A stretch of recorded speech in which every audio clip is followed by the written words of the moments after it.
All right, well, since I'm telling you about stories, different plays, and like myths anyway, I'm going to tell you my favorite one.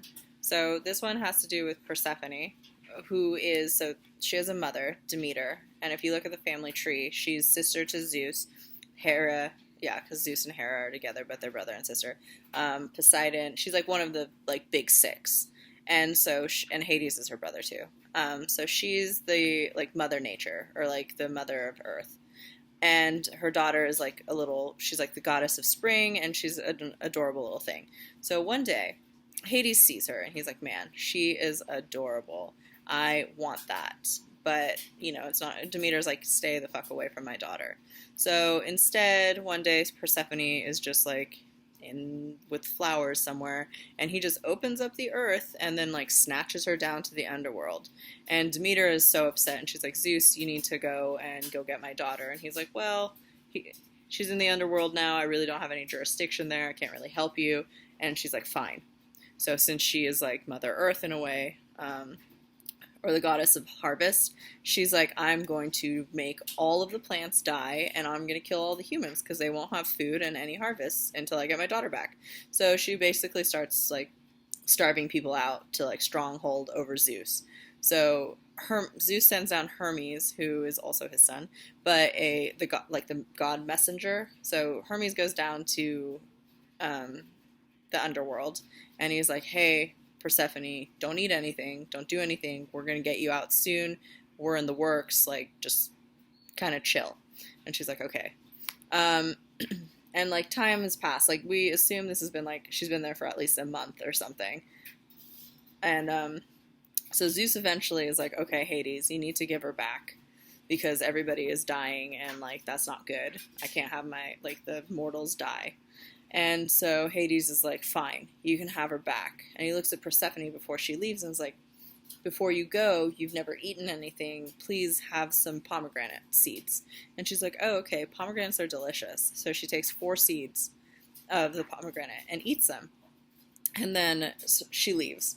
But then Hades is like, haha, that is actually a binding contract, meaning that it means you have to come back and spend 4 months out of the year with me.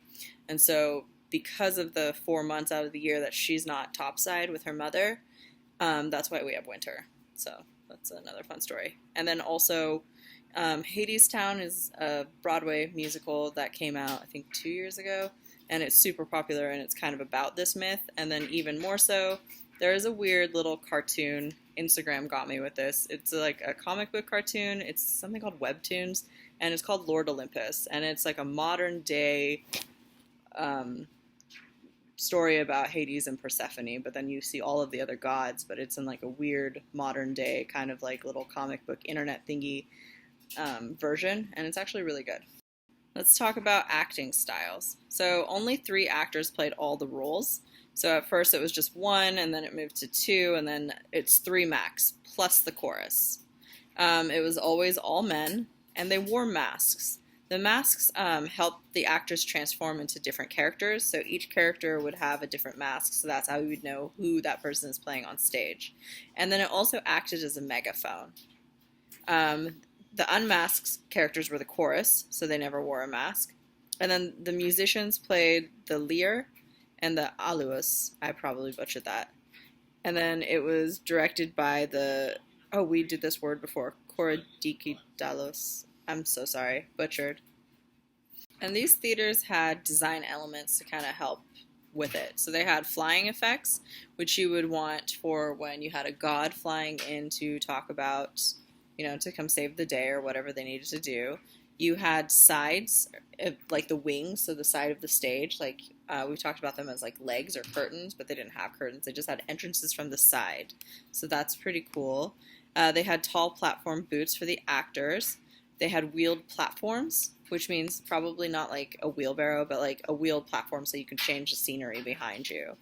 And then they also had scenic panels placed, so it was like scenery. So the structure of a Greek play, there are 5 parts. It always starts out with the prologue, which is 1 to 2 characters come out and remind the audience of the myth and let us know what's already occurred. So they're kind of setting up like the stasis for us, what's happened in the world before the play starts. Then there's the parados, which is the energetic entrance of the chorus, accompanied by the music and dancing, which could be the inciting incident. There are episodes, which are dialogue with conflict between a character and a chorus, a character and another character, or between the three characters. There's a status mom, which is a choral song or chant with music and dancing, which highlights the different sides of the argument, comments on the previous scene, or prepares the audience for what will happen next. And then finally, there's the Exodus, which is the final scene of the play where all the characters, choral members, leave the stage. Then we're kind of touched on it already, but I just love the Greek so much. I'm all over and want to tell you all the information. Aristotle, who was the first person to write down the rules to creating a dramatic story. And Aristotle had 6 constituent elements of drama. So these are in order what he thought was the most important. All of your stories need a plot. They need characters. They need a thought or a theme.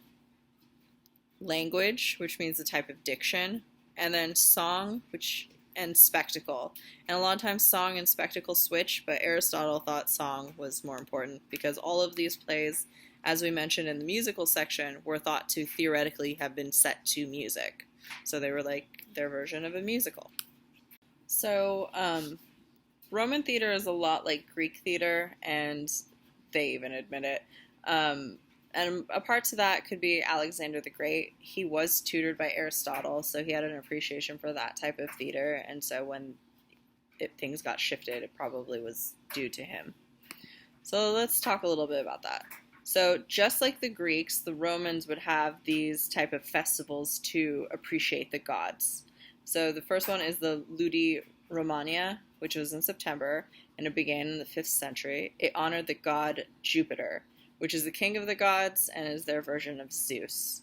It was financed by, that's supposed to say cultural aediles, which are elected officials.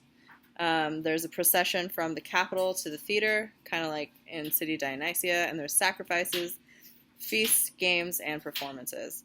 Then there's the Ludi Floriala, which honored the goddess Venus, which is like their version of Aphrodite.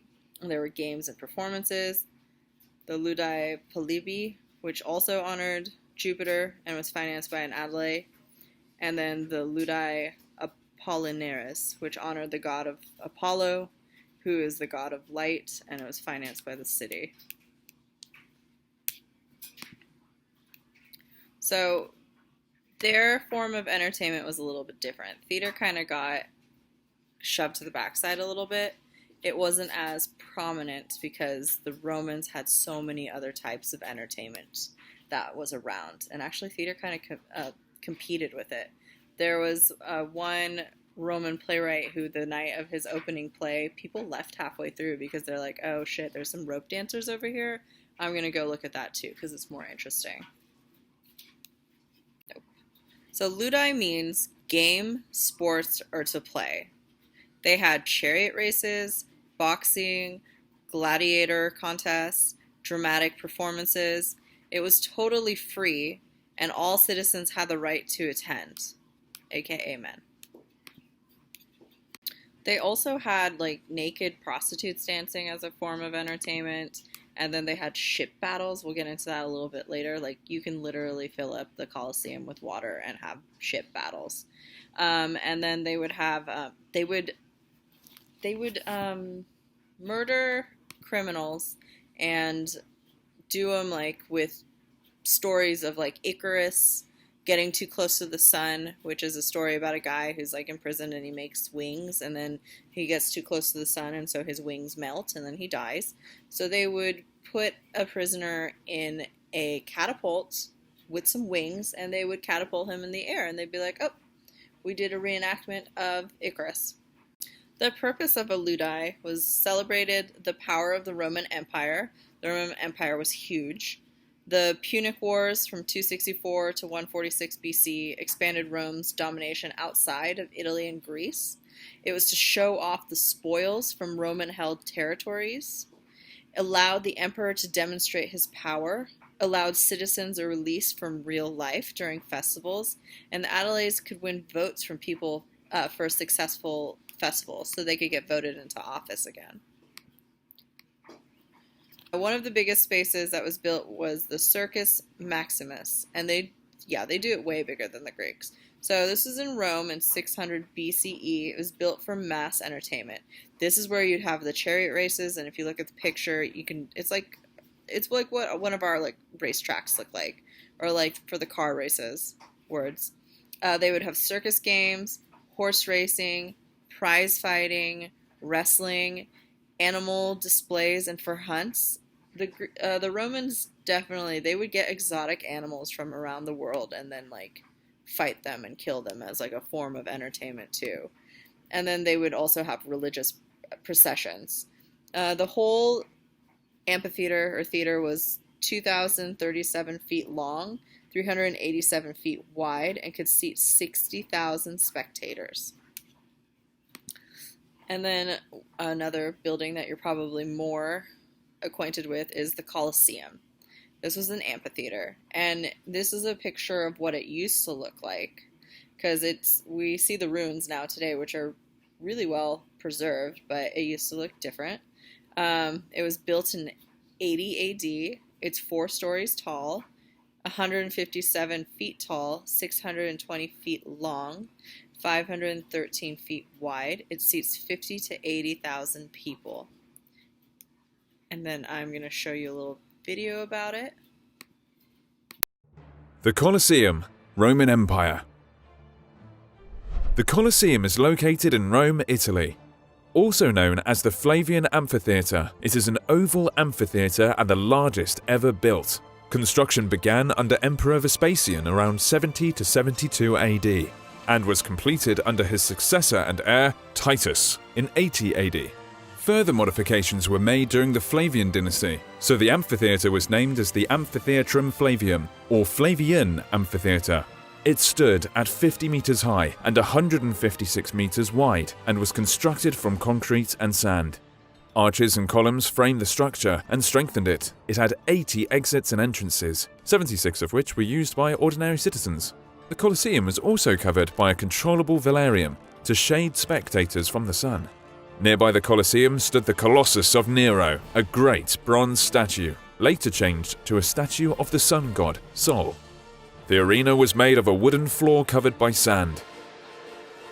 Around it were the spectators' seats, determined by the citizens' importance, with the best seats reserved for senators. Special boxes were reserved for the emperor. The Colosseum could hold around 70,000 spectators.